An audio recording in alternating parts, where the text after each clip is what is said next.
Amo gali ning parto sang reunion namon mga palangga, bali naglagaw lang kami sini sa Kahumayan Cafe. Kay daw hapon naman yun siguro mga alas 3 ni sang hapon mga palangga, ang iban ko nga classmate nagkamatamat tatana puli ya Kay syempre hindi mo gid man abi malikawan nga ang iban ta nga mga classmate may mga kabataan na. Kag may ara na gid sila yang unang obligasyon bago kita ya. Syempre hindi parehas akon nga wala man ko bata ya nga may ginaulikid ay ti hindi ta ko magproblema ya kag wala ako sa nga sikasuhon pagpuli ko. Amo gid hambal mga palangga nga padulong nga sila pabalik ako bakadto pa lang. Pero sige lang, at least buhi.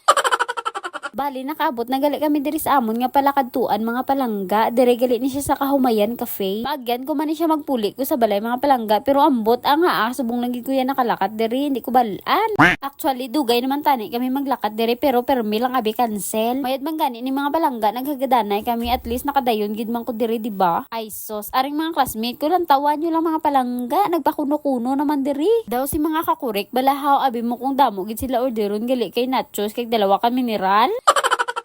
Dugangan ko pag idira lang tawa nyo bala abi mo kung ma-order gali kay nagtudlo lang gali ko sina mga palangga ba. Ang tuyo lang man abi namon diri mga palangga kay magpa-picture lang man tani kami. Di kay do kahuluya man nga mag-picture kami diri wala tamo it order diri ya.